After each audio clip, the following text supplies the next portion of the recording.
എല്ലാ വിദ്യാർത്ഥികൾക്കും പുതിയവിടിലേക്ക് സ്വാഗതം. VHSC വൊക്കേഷണൽ ഹയർ സെക്കൻഡറി ഒന്നാം അലോട്ട്മെൻറ്റ് വിവരങ്ങൾ പബ്ലിഷ് ചെയ്തു. അപ്പോൾ അതെങ്ങനെ ചെക്ക് ചെയ്യാം, അതുപോലെ തന്നെ എന്താണ് അതിൻ്റെ പെർമനൻ്റ് ടെമ്പററി അഡ്മിഷൻ, അതുപോലെ തന്നെ ജൂൺ മാസം 15 മുതൽ 17 വരെ അഡ്മിഷൻ എടുക്കേണ്ടത് എന്നിവയുമായി ബന്ധപ്പെട്ട ഡീറ്റെയിൽ വിവരങ്ങളാണ് ഈ ഒരു വീഡിയോയിൽ കൂടെ നിങ്ങളുമായി പങ്കുവെക്കാൻ ഉദ്ദേശിക്കുന്നത്. വിശദമായ വാർത്തയിലേക്ക് പോകുമ്പോൾ ആദ്യമായിട്ട് ഷെൽ കാണുന്ന വിദ്യാർത്ഥി സുഹൃത്തുക്കളുടെ ദൃശ്യം അടിക്കേണ്ട മറക്കണ്ട സബ്സ്ക്രൈബ് ചെയ്ത് കൂടെ പ്രത്യേകം ശ്രദ്ധിക്കാം. സബ്സ്ക്രൈബ് ചെയ്യുന്ന നോട്ടിഫിക്കേഷൻ ബില്ലേക്കുള്ള ഓപ്ഷൻ എനേബിൾ ചെയ്യുക. ചാനൽ വീഡിയോസ് നിങ്ങൾക്ക് ഉപകാരപ്രദമായ ദൃശ്യത്തിലേക്കും കൂടി ചെയ്ത് നിങ്ങൾ സുഹൃത്തുക്കളിലേക്ക് ഷെയർ കൊടുക്കാനും കൂടി പ്രത്യേകം ശ്രദ്ധിക്കുക. അതുപോലെ നമ്മുടെ ചാനൽ വാട്സ്ആപ്പ് ചാനൽ ജോയിൻ ചെയ്യാൻ ആഗ്രഹിക്കുന്നവർ വാട്സ്ആപ്പ് ചാനൽ ജോയിൻ ചെയ്യുക. അപ്പോൾ നമുക്ക് തന്നെ വളരെ പ്രധാനത്തിൽ കിടക്കാം. +1 ഏകജാലക പ്രവേശനത്തിൻ്റെ ഒന്നാം അലോട്ട്മെൻറ്റ് വിവരങ്ങൾ VHSC പബ്ലിഷ് ചെയ്തിട്ടുണ്ട്. നമുക്ക് നോക്കാം. ഒന്നാം അലോട്ട്മെൻറ്റ് അപേക്ഷകർക്കുള്ള നിർദ്ദേശങ്ങൾ. 2026-27 അധ്യയന വർഷത്തെ ഹയർ സെക്കൻഡറി വൊക്കേഷണൽ വിഭാഗം ഒന്നാം വർഷ ഏകജാലക പ്രവേശനത്തിനായുള്ള ആദ്യ അലോട്ട്മെൻറ്റ് admission.vhscportal.kerala.go.in എന്ന അഡ്മിഷൻ വെബ്സൈറ്റിൽ പ്രസിദ്ധീകരിച്ചു. VHSC പോർട്ടൽ രജിസ്റ്റർ ചെയ്തിട്ടുള്ള ഫോൺ നമ്പറും പാസ്വേഡും നൽകി അലോട്ട്മെൻറ്റ് റിസൾട്ട്സ് ലിങ്കിലൂടെ അപേക്ഷകർക്ക് അലോട്ട്മെൻറ്റ് വിവരങ്ങൾ മനസ്സിലാക്കുന്നതിനും അലോട്ട്മെൻറ്റ് സ്ലിപ്പ് ഡൗൺലോഡ് ചെയ്യാനും കഴിയും. ഒന്നാം അലോട്ട്മെൻറ്റ് അടിസ്ഥാനത്തിൽ ജൂൺ മാസം 17 വൈകിട്ട് 4 മണി വരെ അലോട്ട്മെൻറ്റ് ലഭിച്ചിട്ടുള്ള സ്കൂളിൽ പ്രവേശനം നേടാവുന്നതാണ്. ഒന്നാം ഓപ്ഷൻ അലോട്ട്മെൻറ്റായി ലഭിച്ചവർ നിർബന്ധമായും സ്ഥിരപ്രവേശനം നേടണം. അതായത് നിങ്ങൾക്ക് ഇപ്പോൾ ജൂൺ മാസം 17 വരെയാണ് അഡ്മിഷൻ നേടാൻ സാധിക്കുക. ഒന്നാം ഓപ്ഷനാണ് അലോട്ട്മെൻറ്റായി ലഭിച്ചെങ്കിൽ നിങ്ങൾ നിർബന്ധമായും സ്ഥിരപ്രവേശനം നേടണം.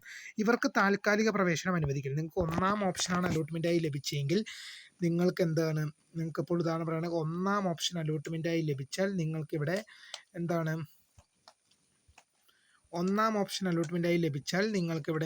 സ്ഥിര പ്രവേശനം മാത്രമേ ഉള്ളൂ. താൽക്കാലിക പ്രവേശനം അനുവദനീയമല്ല.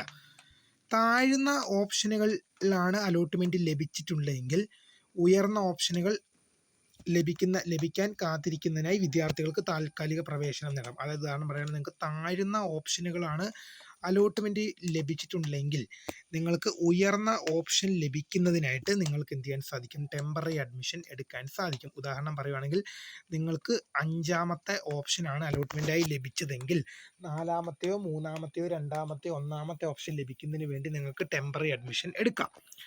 ആദ്യ അലോട്ട്മെൻറ്റുകളിൽ ഇടം നേടാത്തവർ തുടർന്നുള്ള അലോട്ട്മെൻറ്റുകൾക്കായി കാത്തിരിക്കുക. വിദ്യാർത്ഥികൾ തങ്ങൾ അപേക്ഷിച്ച ഓരോ സ്കൂളിലും കാറ്റഗറി തിരിച്ചുള്ള അവസാന റാങ്ക് പരിശോധിക്കേണ്ടതാണ്. അത് നിങ്ങൾക്ക് ഒന്നാം അലോട്ട്മെൻറ്റിൽ സീറ്റ് ലഭിക്കാത്തവർ അടുത്ത അലോട്ട്മെൻറ്റുകൾക്കായി വെയിറ്റ് ചെയ്യുക എന്നുള്ള വിവരമാണ് പറയുന്നത്.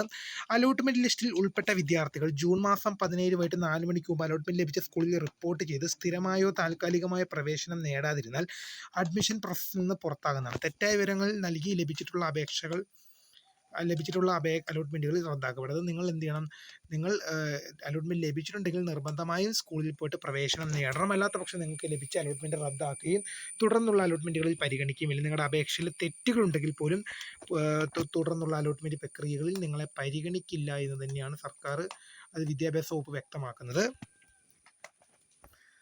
വിദ്യാർത്ഥികൾക്ക് ഓൺലൈനായി ഫീസ് അടയ്ക്കാം. ഇതിനുള്ള സൗകര്യം കാൻഡിഡേറ്റ് ലോഗിൽ ലഭ്യമാണ്. ഇത്തരത്തിൽ ഫീസ് അടയ്ക്കുന്ന കുട്ടികൾ ഓൺലൈൻ ഫീസ് റെസീറ്റ് സ്കൂളിൽ നൽകേണ്ടതാണ്.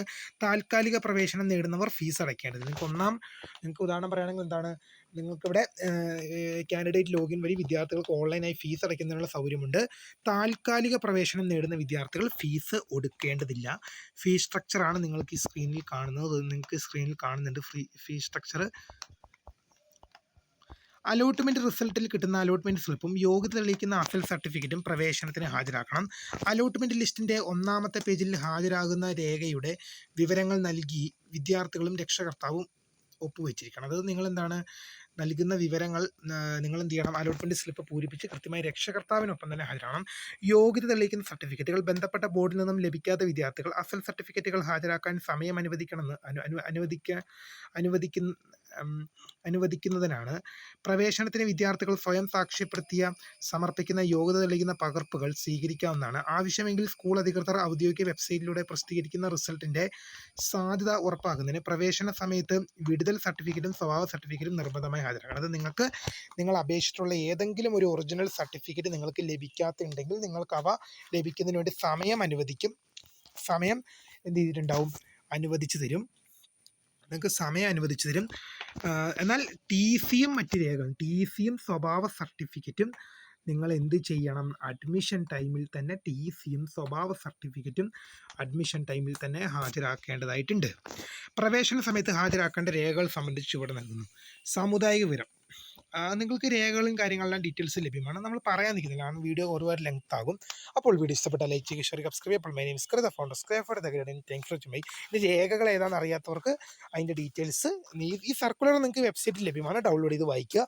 അപ്പോൾ പുതിയൊരു വീഡിയോ കാണുന്നവരെ my name is Kritha founder square for the ഗൈഡൻ. Thanks for watching. ബൈ.